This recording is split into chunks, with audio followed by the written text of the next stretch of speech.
Înseamnă maturitatea la care ajungi la această vârstă, înțelepciunea, înțelegerea și toleranța față de cei din jur, amintirile și poveștile de viață pe care ți le construiești în timp. Înseamnă să-ți petreci cât mai multă vreme alături de cei dragi și de aceia pe care îi iubești.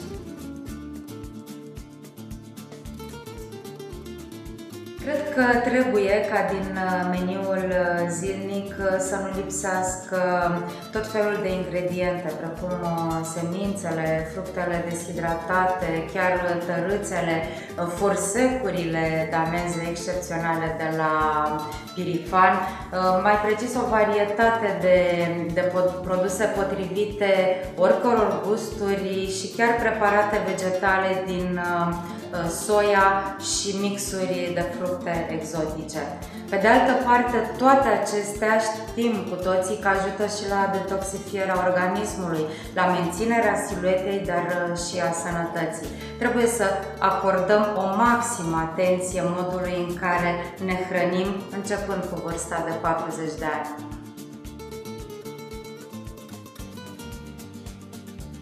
În primul rând, nu trebuie să facă excese și mă refer aici la tutun, la alcool, la nopți pierdute. Trebuie să facă mișcare sub orice formă, să aibă grijă de sufletul lor, să-l hrănească mereu cu tot ceea ce își doresc, cu călătorii, cu momente de neuitat petrecute alături de cei dragi, să meargă la spectacole, la filme, să se relaxeze, să se răspețe și mai ales să iasă alături de prieteni. Apoi trebuie să aibă grijă și de tenul, dar și de corpul lor, atât în exterior cât și în interior.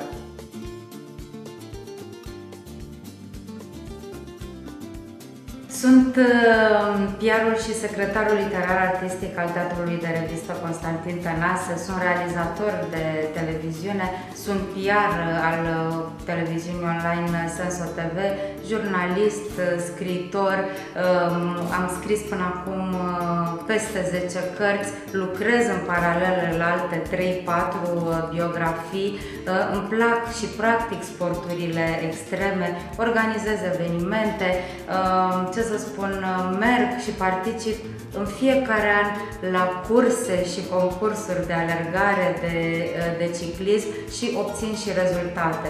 Cred că varietatea acestor pasiuni ale mele pe care le transpun și în practic îmi dau putere și pot să spun că nu, în niciun caz vârsta de 40 de ani nu este o vârstă critică dacă știi cum să o trăiești.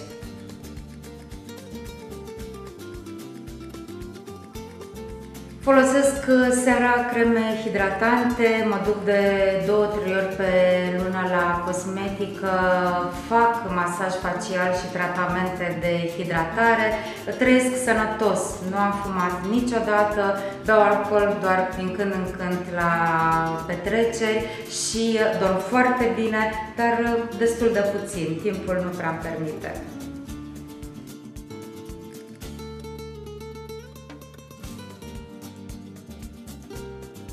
Mi s-au împlinit foarte multe vise. Am călătorit aproape în întreaga lume, am avut parte de cele mai frumoase momente și experiențe de viață.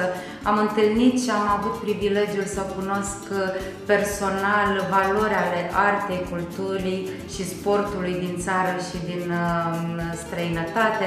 Am scris cărți, pasiunile și hobby-urile mele s-au materializat și în meseriile pe care le practic și în activitatea mea de zi cu zi.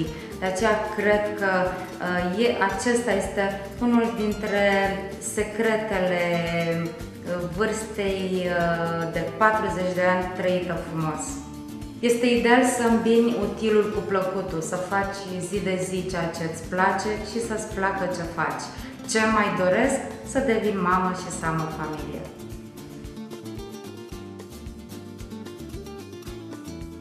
Cred că de la o anumită vârstă și mai ales după vârsta de 40 de ani trebuie să acorzi mare atenție și să consumi cât mai multe produse naturale, nemodificate genetic, fără euri, fără conservanți, Este practic tipul de hrană pe care trebuie să-l oferim și să-l recomandăm tuturor la orice vârstă. Regimurile alimentare, dietele trebuie atent controlate și cred că ceea ce mâncăm se reflectă asupra aspectului nostru fizic. Le îndemn pe toate femeile care împlinesc 40 de ani sau care au depășit deja această vârstă, care nu este deloc critică, să trăiască frumos, să se ocupe de ele, să-și acorde cât mai mult timp lor, dar și celor din jur, așa cum am spus, să se răsfețe, să facă ceea ce le place și să le placă ceea ce fac. Cred că vârsta de 40 de ani poate fi o vârstă foarte frumoasă dacă avem grijă de noi însene, dacă ne acordăm mai mult timp nouă, dar și celor din jur. Cred că poți trăi frumos și că în niciun caz nu poate fi considerată nicio vârstă critică, niciun motiv de depresie sau de demoralizare sau de suferință. Putem trăi frumos și la 40 de ani.